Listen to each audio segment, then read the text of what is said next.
Hello, my friends, and welcome to the True. I'm Robert Wallace. This is the place where we ask, am I choosing the way of Jesus, or am I choosing my own way? Today, we're looking at our first theological affirmation of the week. God equips the called. When God calls us to do something, God goes ahead of us to prepare the way. When we look at our passage closely with the instructions that Jesus gave the disciples in Luke chapter 22, we see that Jesus is instructing them where to go, what they will find, but notice that Jesus never gives them the name of any of the men that they'll encounter. Let's look at Luke 22, verses 9 through 13. Where do you want us to prepare it? They asked. He replied, as you enter the city, a man carrying a jar of water will meet you. Follow him to the house that he enters. Say to the owner of the house, the teacher asked, where is the guest room where I may eat the Passover with my disciples? He will show you a large room upstairs, all furnished. Make preparations there. They left and found things just as Jesus had told them, so they prepared the Passover. Now, let's remember, these instructions were the first step for making preparations for the Passover meal.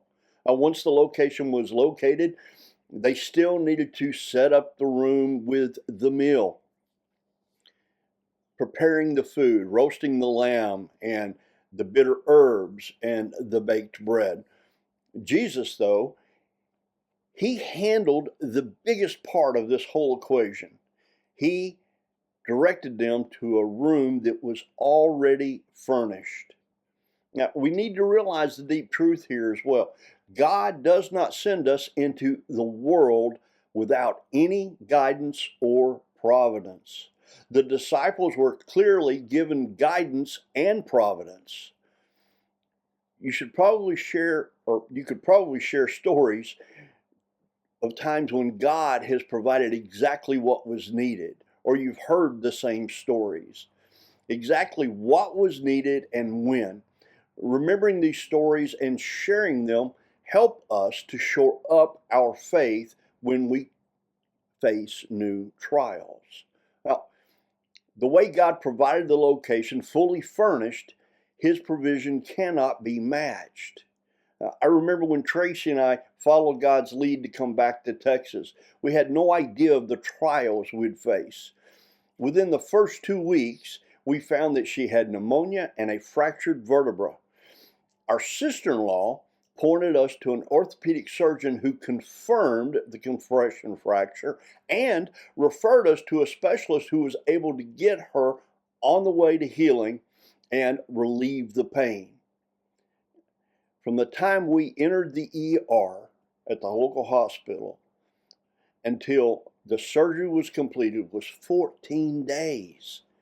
This is an amazing sequence of events. And even though she endured terrible pain and the recovery process was slow, God went ahead of us, ensuring that the doctors we encountered would discover exactly what was needed and get the approvals necessary so that she could receive the treatment required to get her on the road to recovery.